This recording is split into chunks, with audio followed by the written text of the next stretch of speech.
ಮಂಡ್ಯ ಜಿಲ್ಲೆಯಲ್ಲಿ ದಲಿತರ ಮೇಲೆ ಮಾರಣಾಂತಿಕ ಹಲ್ಲೆ ಮಾಡಿರುವ ಕಿಡಿಗೇಡಿಗಳನ್ನು ಬಂಧಿಸಿದ ಕಿಕ್ಕೇರಿ ಪಿಎಸ್ಐ ವಿರುದ್ಧ ಕ್ರೂರವಾದ ದೌರ್ಜನ್ಯಗಳು ಸಂಘಟನೆ ಪ್ರತಿಭಟನೆ ಎಚ್ಚರಿಕೆ ಘಟಿಸ್ತಾ ನೀಡಿದೆ. ಇರೋದನ್ನ ಕಳೆದ ಶನಿವಾರ ದೊಡ್ಡಸ್ವಾಮನಹಳ್ಳಿ ಗ್ರಾಮದ ಕೇರ್ಪೇಟೆ ತಾಲೂಕು ಎಂಬುವರ ಮೇಲೆ ಕಿಡಿಗೇಡಿಗಳು ಕುಡಿದ ಅಮಲಿನಲ್ಲಿ ಗ್ರಾಮದ ಸವರ್ಣೀಯ ಜನಾಂಗದ ನಾಗಿ ದಾಖಲಾದರೂ ಸಹ ಅವರ ತಂದೆ ರಾಮೇಗೌಡ ಪಿಎಸ್ಐ ವಿರುದ್ಧ ಇವರ ಸಂಗಡಿಗರು ಆಕ್ರೋಶ ವ್ಯಕ್ತಪಡಿಸಿದೆ. ನಮ್ಮ ದೊಡ್ಡಸೋಮನಹಳ್ಳಿ ಗ್ರಾಮದ ರಾಜ್ಯ ಸಂಚಾಲಕರಾದ ವೆಂಕಟಗಿರಿ ದಲಿತ ಬೋರ್ಲಿಂಗ ಮತ್ತೆ ಕುಮಾರ ಎಂಬುವರ ಮೇಲೆ ಅತ್ಯಂತ ಕ್ರೂರವಾಗಿ ಮಾರಣಾಂತಿಕವಾಗಿ ಹಲ್ಲೆ ಮಾಡಿದ್ದಾರೆ. ಅವರು ಬಂಧಿಸದೇ ಇರುವುದು ಹಲವಾರು ಬಾರ್ನಲ್ಲಿ ಆದ್ದರಿಂದ ಗಾಯಾಳುಗಳಿಗೆ ಅತ್ಯಂತ ತೀವ್ರವಾಗಿ ಕುಡಿದು ಮುಂದೆ ಉಗ್ರ ಕುಡಿದ ಅಮಲಿನಲ್ಲಿ ಎಂದು ಈ ದಲಿತ ಯುವಕರ ಮೇಲೆ ಒಂದು ಮಾರಣಾಂತಿಕ ಹಲ್ಲೆ ಮಾಡಿದ್ದಾರೆ.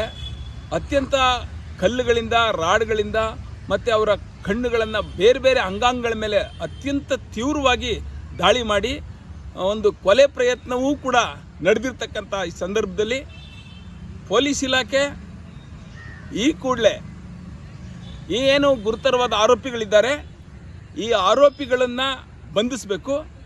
ಮತ್ತು ಏನು ದಲಿತ ಯುವಕ ಬೋರ್ಲಿಂಗ ಮತ್ತು ಕುಮಾರ್ ಮೇಲೆ ದೌರ್ಜನ್ಯ ಆಗಿದೆ ಇದನ್ನು ಪರಿಶಿಷ್ಟ ಜಾತಿ ಪರಿಶಿಷ್ಟ ವರ್ಗಗಳ ದೌರ್ಜನ್ಯ ತಡೆ ಕಾಯ್ದೆ ಅನ್ವಯ ಪ್ರಕರಣವನ್ನು ದಾಖಲಿಸಿ ಈ ಆರೋಪಿಗಳಿಗೆ ಕಠಿಣ ಶಿಕ್ಷೆಯನ್ನು ಕೊಡ್ತಕ್ಕಂಥ ಕೆಲಸವನ್ನು ಜಿಲ್ಲಾ ಪೊಲೀಸ್ ವ್ಯವಸ್ಥೆ ಮಾಡಬೇಕು.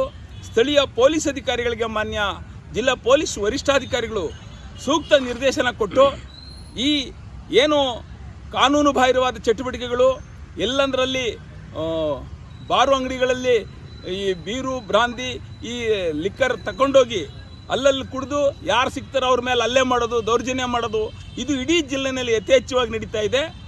ಈ ಬಗ್ಗೆ ಕಠಿಣ ಕ್ರಮ ಕೈಗೊಳ್ತಕ್ಕಂಥ ಒಂದು ವ್ಯವಸ್ಥೆಯನ್ನು ಜಿಲ್ಲಾ ಪೊಲೀಸ್ ವ್ಯವಸ್ಥೆ ಮಾಡಬೇಕು. ಇಲ್ಲದೇ ಇದ್ದರೆ ಕರ್ನಾಟಕ ದಲಿತ ಸಂಘರ್ಷ ಸಮಿತಿ ಈ ಜಿಲ್ಲೆಯಲ್ಲಿ ನಡೀತಕ್ಕಂಥ ದೌರ್ಜನ್ಯಗಳನ್ನು ಹತ್ತಿಕ್ಕುವ ಒಂದು ಬೃಹತ್ ಹೋರಾಟವನ್ನು ಮಾಡಬೇಕಾಗತ್ತೆ ಅಂತಕ್ಕಂಥ ಎಚ್ಚರಿಕೆಯನ್ನು ನಾನು ಈ ಮೂಲಕ ಕೊಡ್ತಾ ಇದ್ದೇನೆ.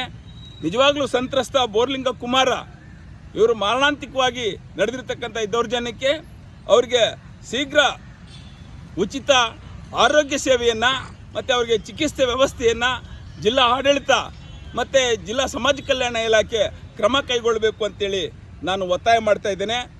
ಮತ್ತು ಈ ಸಂಬಂಧವಾಗಿ ವಿಶೇಷವಾಗಿ ನಮ್ಮ ಕೇರ್ಪೇಟೆ ಸ್ಥಳೀಯ ಪೊಲೀಸು ಕಿಕ್ಕೇರಿ ಪೊಲೀಸ್ ಠಾಣೆಯಲ್ಲಿ ಎರಡು ಆ ಊರಿನವರು ಕುಂದೂರಿನವರು ಮತ್ತು ದೊಡ್ಡಸೋಮನಹಳ್ಳಿ ಜನಕ್ಕೆ ಕರೆಸು ಈ ಥರ ಅಕೃತ್ಯಗಳನ್ನು ಮಾಡೋದ್ರ ಬಗ್ಗೆ ಅವರಿಗೆ ಜಾಗೃತಿ ಮೂಡಿಸಿ ತಿಳುವಳಿಕೆ ಹೇಳಿ ಅಲ್ಲಿ ಒಂದು ವಾತಾವರಣವನ್ನು ತಿಳಿ ಮಾಡ್ತಕ್ಕಂಥ ಜವಾಬ್ದಾರಿಯನ್ನು ಪೊಲೀಸ್ ಇಲಾಖೆ ಮಾಡಬೇಕು ಅಂತೇಳಿ ನಾನು ಈ ಮೂಲಕ ಒತ್ತಾಯ ಮಾಡ್ತಾ ಇದ್ದೇನೆ. ಇಲ್ಲದೇ ಇದ್ದರೆ ಜಿಲ್ಲೆಯಲ್ಲಿ ತೀವ್ರತರವಾದ ಹೋರಾಟವನ್ನು ರೂಪಿಸಬೇಕಾಗುತ್ತೆ ಅಂತಕ್ಕಂಥದ್ದನ್ನು ನಾನು ಈ ಮೂಲಕ ನನ್ನ ಪೊಲೀಸ್ ಇಲಾಖೆಗೆ ನಾನು ತಿಳಿಸಕ್ಕೆ ಬಯಸ್ತಾ ಇದ್ದೀನಿ.